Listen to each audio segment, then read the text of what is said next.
முதல்ல வேளச்சேரி மக்களுக்கு முதல்ல ஒரு மிகப்பெரிய சல்யூட்.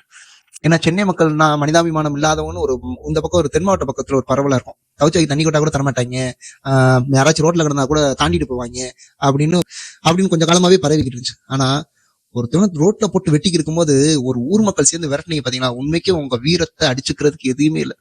உண்மைக்கே உங்களுக்கு முதல்ல ஒரு சல்யூட். ரெண்டாவது, நம்ம இந்த நாட்டுல இருந்து தமிழ்நாட்டுல தான் வாழ்றோமான்ற ஒரு கேள்வி எவ்வளவு ஒரு கொடுமையான ஒரு இதுல வாழ்ந்துருக்கோம். என்னன்னா, ஒரு டெலிவரி பண்ண வந்த ஒரு பையல கஞ்சா போதையில கொடூரமா வெட்டி அதை ரீல்ஸ் போட்டு அப்படிதான் வடநாட்டு தொழிலாளியை ரோட்ல 4 சின்ன பையங்க வெட்டி அதை வீடியோவா போட்டது.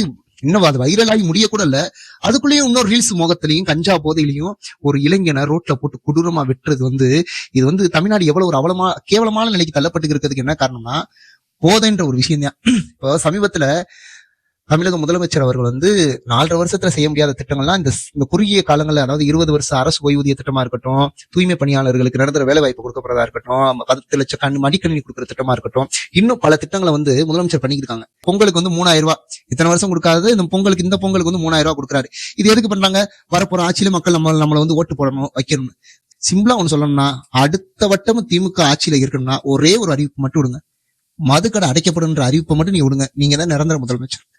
போதை இல்லாத பாதைன்னு வாயில சொல்றதை விட்டுட்டு உண்மைக்கே கஞ்சான்ற ஒரு கொடிய ஒரு போதைப் பொருளை அழிங்க. நீங்க தான் நிரந்தர முதலமைச்சர். இந்த 2 விஷயத்த மட்டும் பண்ணீங்கன்னா மக்கள் கண்ணை மூடிட்டு உங்களுக்கு ஓட்டு போடுவாங்க. எத்தனையோ பேர் புருஷனையும் பிள்ளை இந்த போதனால டெய்லி இழந்துகிட்டு இருக்காங்க. ஒயின் ஷாப்புக்குள்ள அடைக்கப்படும் ஒரே ஒரு அறிவிப்பு மட்டும் விடுங்க. உங்களை தவிர வேற யாருமே முதலமைச்சர் ஆக மாட்டாங்க. அதனா விட்டுட்டு 3000 ரூபாய் ரேஷன் கடையில கொடுக்கறதும் சும்மா அதனா பண்ணாம சும்மா சின்ன இந்த மாதிரி அறிவிப்பை பண்ணிட்டு எப்படிமா இருக்கு? சோறை வச்சுட்டு அது பக்கத்துல மண்ணை வைக்கிற சமம். எத்தனை பேர் உயிர் போயிருக்கு சார். அவன் பாவம், அவன் என்ன பண்ண? டெலிவரி பண்ண வந்தது ஒரு தப்பா? அவன் அப்படி என்ன பாவம் பண்ணிட்டான்? டெலிவரி பண்ண வந்தது அவன் பாவம், வயிற்று பழுப்புக்காண்டி டெலிவரி பண்ணுவான். அவனை கஞ்சா பதில கொடூரமா வெட்டி ரீல்ஸ் முகத்துக்காண்டி கண்டிப்பா நாடு இப்படியே போச்சுன்னா நாசமா போயிடும். ரெண்டாவது என்னன்னா, சிறார்கள்ன்ற ஒரு அடிப்படையில தப்பிக்கப்படுறாங்க. அவங்க கைகாலெல்லாம் உடைங்க, கைகால உடைக்கிறதோட நீங்க காலில் எடுங்க. கடுமையான நடவடிக்கைகள் யாருமே பாரபட்சம் பார்க்காம எடுத்தாலே தப்புகள் கண்டிப்பா குறையும்.